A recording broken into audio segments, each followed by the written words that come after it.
ಸಚಿನ್ ಅವರಿದ್ದಾರೆ.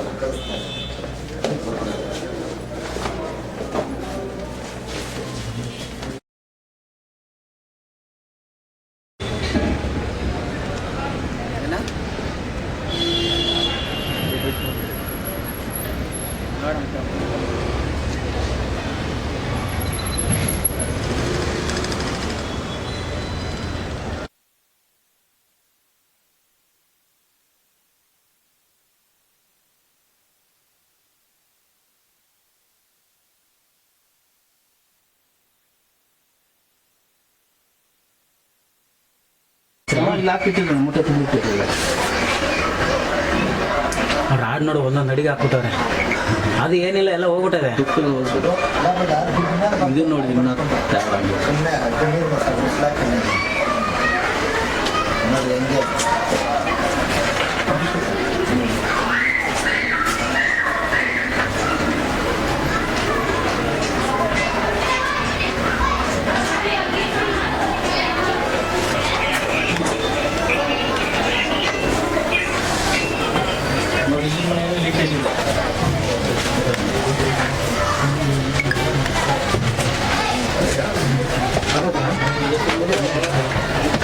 ಬೀಳ್ತಾರಲ್ಲ ಇದು ಗೋಡೆ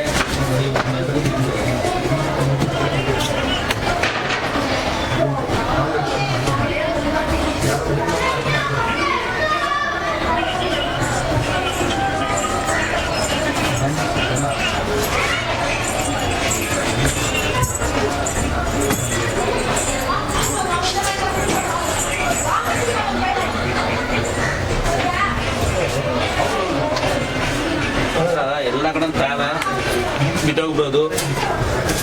ಇದು ಏನಿಲ್ಲ ತಟ್ಟಿದ್ರೆ ಬಿದ್ದೋಗ್ಬೋದು.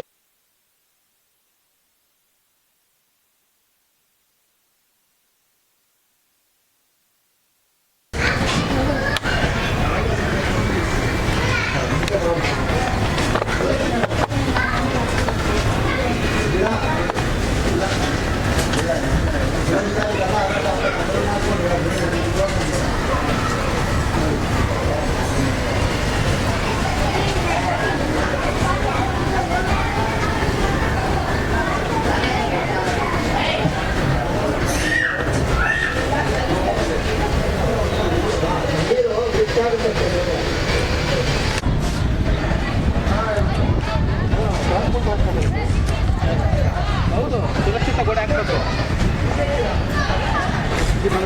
ನೋಡಿ. ಮಕ್ಕಳಿಗೆಲ್ಲ ಹೆಂಗಿದ್ದಾರೆ ಇಲ್ಲೂ ಮಗತ್ತು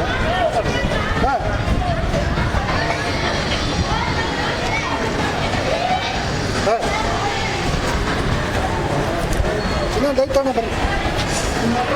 ಅಲ್ಲ ಇನ್ನೂ ಬೈತು ಫುಲ್ಲು ಕಾಂಪೌಂಡ ಇಲ್ಲ, ಇಲ್ಲಿ ಫುಲ್ಲು ಇದ್ರ ಥರ ಇದೆ, ಕಾಟಾಡ ಥರ ಇದೆ. ಇಬ್ಬರ ಹೋಯ್ತು ಕರೆಗೆ ಇಲ್ಲೇ ಇಲ್ಲೇ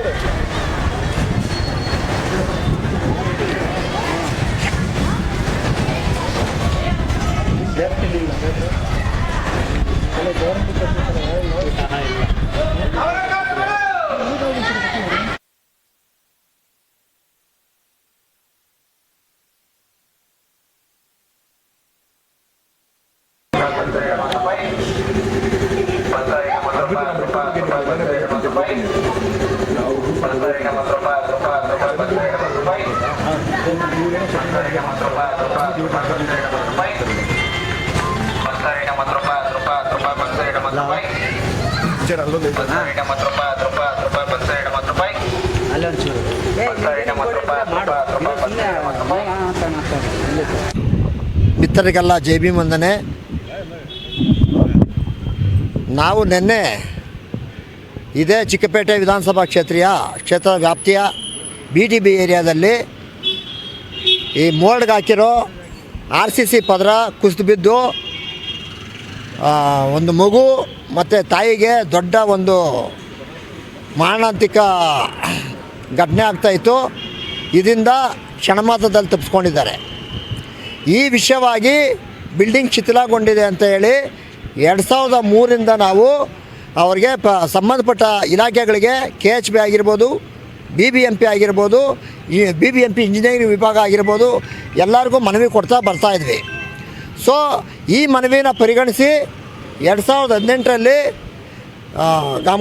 ಗಂಗಾಂಬಿಕೆ ಮಲ್ಲಿಕಾರ್ಜುನ ಅವರು ಮೇಯರ್ ಏನಾಗಿದ್ದರು, ಅವರು 1 ಕೋಟಿ ಅಷ್ಟು ಹಣನ ಬಿಡುಗಡೆ ಮಾಡಿಸ್ಕೊಂಡು ಅದನ್ನು ಸ್ಟ್ರೆಂಥನ್ ಮಾಡ್ತೀವಿ, ಈ ಏನು ಶಿಥಿಲಗೊಂಡಿದ್ವಿ ಅದನ್ನೆಲ್ಲ ನಾವು ಸದೃಢಗೊಳಿಸ್ತೀವಿ ಅಂತ ಹೇಳಿ ಹಣ ಬಿಡುಗಡೆ ಮಾಡಿಸ್ಕೊಂಡು ಅವ್ರದ್ದೇ ಬೇನಾಮಿ ಹವಿಕಾ ಸಂಸ್ಥೆಗೆ ಅದನ್ನು ದುಡ್ಡು ಕೊಡ್ತಾರೆ. ಆ ಗುತ್ತಿಗೆದಾರ ಏನು ಮಾಡ್ತಾರೆ, ಒಂದು 3 ಮನೆಗೆ ಸುಮ್ಮನೆ ಜನರ ಕಣ್ವರ್ಸೋದಕ್ಕೆ ಕಾಮಗಾರಿ ಮಾಡಿ ಉಳಿದಿದ್ದನ್ನೆಲ್ಲ ದುಡ್ಡು ಜೋಬಿಗೆ ಹಾಕ್ಕೊಬಿಡ್ತಾರೆ. ಇದುವರೆಗೂ ಮತ್ತೆ ಬಂದು ಆ ಕೆಲಸನ ಅವರು ಮಾಡಿಲ್ಲ. ಈ ವಿಷಯವಾಗಿ ಸಂಬಂಧಪಟ್ಟ ಇಂಜಿನಿಯರಿಂಗ್ ವಿಭಾಗದ ಅಧಿಕಾರಿಗಳಿಗೆ ಗಮನಕ್ಕೆ ತಂದಿದ್ದೀವಿ, ಸಂಬಂಧಪಟ್ಟ JC ಗಮನಕ್ಕೆ ತಂದಿದ್ದೀವಿ, ಝೋನಲ್ ಕಮಿಷನರ್ ಗಮನಕ್ಕೆ ತಂದಿದ್ದೀವಿ. ಆದರೆ ಇವ್ರು ಯಾರೂ ಕ್ರಮ ಕೈಗೊಂಡಿಲ್ಲ. ಮತ್ತು ನಾವು ಕೇಳಿದಾಗ ಹೇಳ್ತಾರೆ ಅದಕ್ಕೆ ಸಂಬಂಧಪಟ್ಟ ಇಂಜಿನಿಯರು ಅದಕ್ಕೆ ಏನು ಹೇಳಿದ್ದಾರೆ, 13ನೇ ಕೊಟ್ಟಿದ್ದಾರೆ, ದುಡ್ಡು ಶಾಂಕ್ಷನ್ ಆಗಿದೆ ಅಂತ ಹೇಳ್ತಾರೆ. ಈ ವಿಷಯವಾಗಿ ನಾವು ಮಾನವ ಹಕ್ಕುಗಳ ಆಯೋಗಕ್ಕೆ ವರದಿ ಸಲ್ಲಿಸಿದಾಗ ಆ ಮಾನವ ಹಕ್ಕುಗಳ ಆಯೋಗದಿಂದ ಸಂಬಂಧಪಟ್ಟ ಇಂಜಿನಿಯರ್ ವಿಭಾಗಕ್ಕೆ ಈ ಕುರಿತಾಗಿ ಪರಿಶೀಲನೆ ಮಾಡೋದಕ್ಕೆ ಕೇಳಿದ್ರೆ ಇವರು ಇಲ್ಲ ಏನೂ ಆಗಿಲ್ಲ ಅಂದ್ಬಿಟ್ಟು ಅವರು ಮಾಹಿತಿ ಕೊಟ್ಟಿದ್ದಾರೆ. ಆದರೆ ವಿಪರ್ಯಾಸ ಏನು ಅಂತ ಹೇಳೋದಾದರೆ ದುಡ್ಡು ತಿಂದುಬಿಟ್ಟಿದ್ದಾರೆ. ಇವಾಗ ತಾರಸಿ ಬಿದ್ದೋಗಿ ತೊಂದರೆ ಆಗಿದೆ. ಇದಕ್ಕೆ ಮುಂಚೆ ಕೆಲವರು ಬಟ್ಟೆ ಒಣಗೋಕೆ ಹೋದಾಗ ಗೋಡೆ ಬಿದ್ದುಬಿಟ್ಟು ಅವರು ಸೊಂಟ ಮುರ್ಕೊಂಡು ಇನ್ಪೇಷಂಟ್ ಆಗಿದ್ದರು.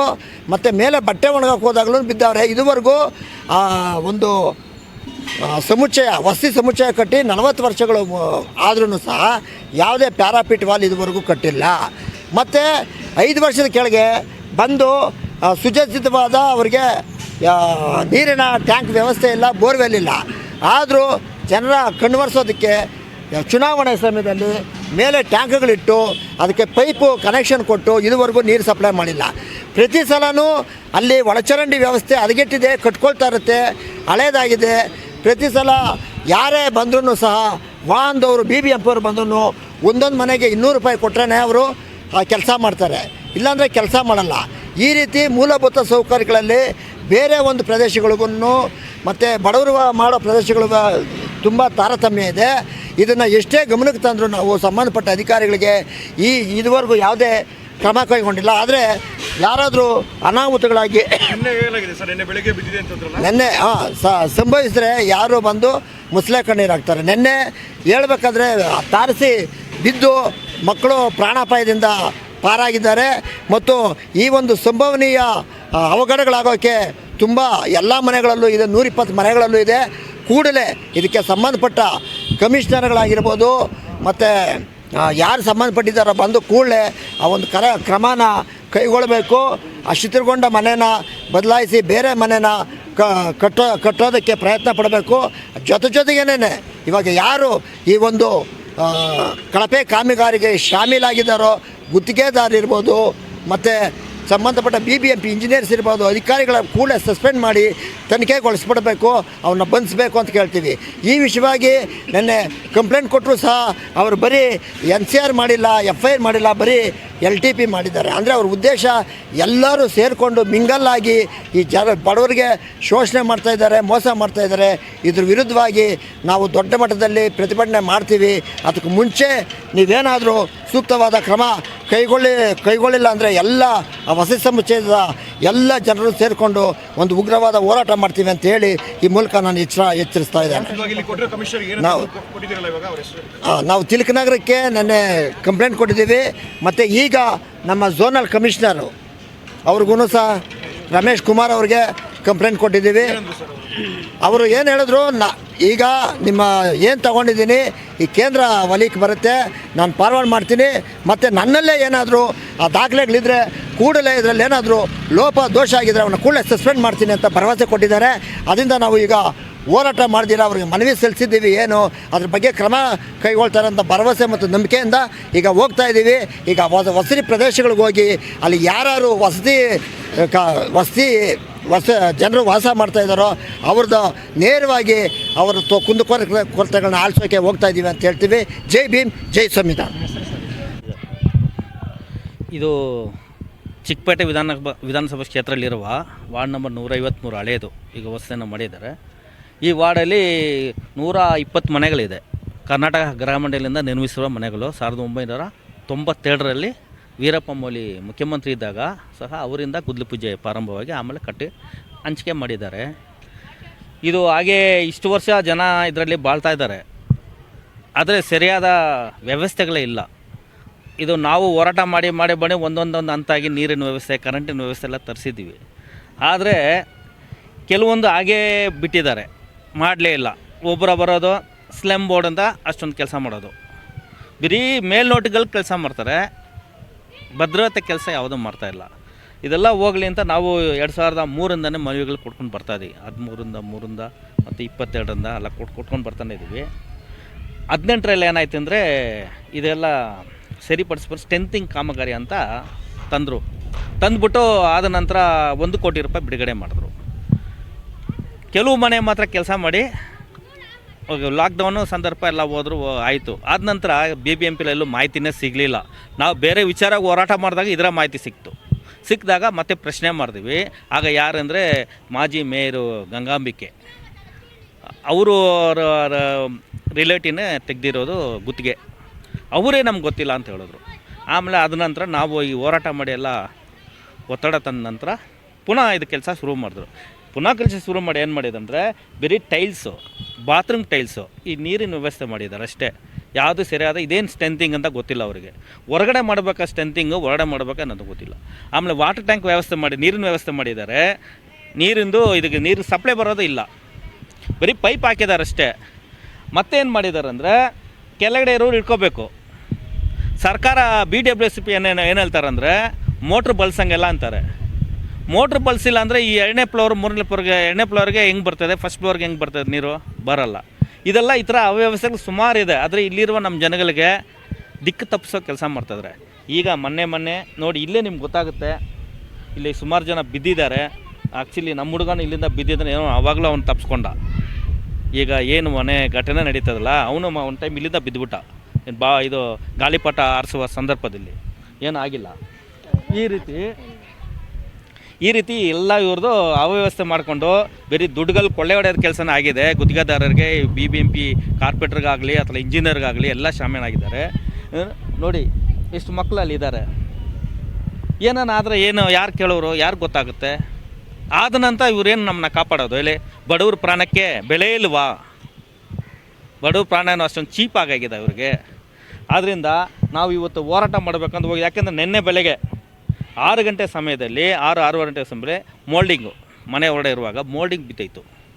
ಸದ್ಯದಲ್ಲಿ ನಮ್ಮ ಹುಡುಗ ಮಲಗಿದ್ದ, ನಮ್ಮ ಹೆಂಗಸರು ನೋಡಿ ಎಳ್ಕೊಬಿಟ್ರೆ ಸೌಂಡ್ ಬರ್ತದೆ. ಇಲ್ಲದ್ರೆ ಅವ್ನು ನೆನ್ನೆ ಸ್ಪಾಟ್ ಆಯ್ತಾಯಿದ್ದ, ಇಬ್ಬರು ಸ್ಪಾಟ್ ಆಯ್ತಾಯಿದ್ರು. ಯಾಕಂದರೆ ಅಷ್ಟು ದೊಡ್ಡದು ಬಿದ್ದಿದೆ. ಆದ್ದರಿಂದ ನಾವು BBMP ಅಧಿಕಾರಿಗಳಿಗೂ ಹೇಳ್ತೀವಿ, ಎಲ್ಲ ಅಧಿಕಾರಿಗಳಿಗೂ ಮತ್ತು ಈ ವಿಭಾಗದ ಶಾಸಕರಾಗಲಿ ಎಲ್ಲರೂ ಹೊಣೆಗಾರಿಕೆ ಈ ಅವ್ಯವಸ್ಥೆ ಆಗಿರುವ ಪ್ರತಿಯೊಂದಕ್ಕೂ. ಆದ್ದರಿಂದ ಇವ್ರನ್ನ ಖಂಡಿಸ್ತೀವಿ, ಮನವಿಯೂ ಮಾಡ್ಕೊತೀವಿ ಸರ್ಕಾರ ಅಧಿಕಾರಿಗಳನ್ನ, ಇದೆಲ್ಲ ಸರಿಪಡಿಸಬೇಕು ಕೂಡಲೇ ಅಂತ. ಸರ್ಕಾರದಿಂದ ನಿಮಗೆ ಅನುಕೂಲ ಇದೆಯಾ, ಅನಾನುಕೂಲ ಇದೆಯಾ? ಅನನುಕೂಲ ಏನು ಅನುಕೂಲ ಇದೆ? ಅವ್ರಿಗೆ ಅನುಕೂಲ. ಯಾಕಂದರೆ ಒಂದೊಂದು ಟೆಂಡರ್ ತರ್ತಾರೆ, ದುಡ್ಡು ತಿಂತಾರೆ. ನಮಗೇನು ಮಾಡಿದ್ದಾರೆ? ಮಾಡ್ತಾನೆ ಇಲ್ವ? ನಮ್ಮ ಹೆಸರಲ್ಲಿ ಅವ್ರು ಬಾಳ್ತಾ ಇದ್ದಾರೆ, ನಾವೆಲ್ಲಿ ಬಾಳ್ತಾ ಇದ್ದೀವಿ? ಪ್ರತಿ ದಿವಸ ಅವ್ಯವಸ್ಥೆ ತಾನೆ, ಪ್ರಾಣ ಕೈಯಲ್ಲಿ ಹಿಡ್ಕೊಂಡು ಬಾಳ್ತಾ ಇದ್ದೀವಿ. ಇದು ಯಾವಾಗ ಬೀಳುತ್ತೋ ಏನಾಗ್ತದೆ? ಯಾಕಂದರೆ 30 ವರ್ಷ ವಿಧಿ ಅಂತಾರೆ ಅವರು. ಇದು ಆಯಿತು 30 ವರ್ಷ, ಆದರೆ ಇದು ಯಾವುದು ಸರಿನೇ ಇಲ್ವಲ್ಲ. ಮೆಟೀರಿಯಲ್ ಕಲ್ಪೆ ಕಾಮಗಾರಿ ಮೇಲಧಿಕಾರಿಗಳಿಗೆ ಗಮನಕ್ಕೆ ತಂದಿದ್ದೀವಿ. ಮೊನ್ನೆ ಕೂಡ ಹೋರಾಟ ಮಾಡಿದ್ದೀವಿ. ಒಟ್ಟು ಒಂದು 8 ತಿಂಗಳಿಂದ ಹೋರಾಟ ಮಾಡಿ ನಗರಾಭಿವೃದ್ಧಿ ಇಲಾಖೆ ಕೊಟ್ಟಿದ್ದೀವಿ, ಗೃಹ ಸಚಿವರು ಕೊಟ್ಟಿದ್ದೀವಿ, ಆಮೇಲೆ ಮುಖ್ಯಮಂತ್ರಿ ಕೊಟ್ಟಿದ್ದೀವಿ, BBMP ಕಮಿಷನರ್ ಕೊಟ್ಟಿದ್ವಿ, ಗೃಹ ಮಂಡಳಿ ಕೊಟ್ಟಿದ್ದೀವಿ, ಸ್ಲಮ್ ಬೋರ್ಡ್ ಕೊಟ್ಟಿದ್ದೀವಿ, ಎಲ್ಲರ ಕಡೆ ಮನವಿ ಕೊಟ್ಟಿದ್ದೀವಿ. ಕೊಟ್ಟಿದ್ದೀವಿ. ಅದೇ ಇನ್ನೂ ಫಾರ್ವರ್ಡ್ ಇಲ್ಲ. ಈಗ ನಿನ್ನೇನೋ ನಗರಾಭಿವೃದ್ಧಿ ಇಲಾಖೆ ಒಂದು ಮಾಹಿತಿ ಬಂದಿದೆ, ಅದು ಯಾವ ವಿಚಾರ ಗೊತ್ತಿಲ್ಲ. 3ನೇ ತಾರೀಕು ಕಳಿಸಿದ್ದಾರೆ, ನಿಮ್ದು ಇವಾಗ ಅಪ್ಡೇಟ್ ಆಗಿದೆ ಅಂತ. ಈ ಥರ ಇದೆ ವ್ಯವಸ್ಥೆ. ಆದ್ದರಿಂದ ಈ ಮಾಧ್ಯಮ ಮುಂದೆ ನಾನು ಹೇಳ್ತಾ ಇದ್ದೀನಿ, ಸರ್ಕಾರಕ್ಕೆ ಏನೋ ಯಾವುದೇ ಒಂದು ಬದಲಾವಣೆ ತರೋದು ಮಾಧ್ಯಮ ಕೈ ದೊಡ್ಡದಾಗಿದೆ. ಅದನ್ನು ನೀವು ಇದ್ರ ಬಗ್ಗೆ ಜನಗಳಿಗೆ ಏನು ನ್ಯಾಯ ಕೊಡಿಸುವ ಕೆಲಸ ನೀವು ನಮ್ಮ ಜೊತೆಗೆ ಸೇರಿ ಮಾಡಿದ್ರೆ ಉತ್ತಮವಾಗಿರುತ್ತೆ ಅಂತ ತಮ್ಮಲ್ಲಿ ಬೇಡಿಕೊಳ್ತೀನಿ. ನನ್ನ ಹೆಸರು R. ಶೇಖರ್.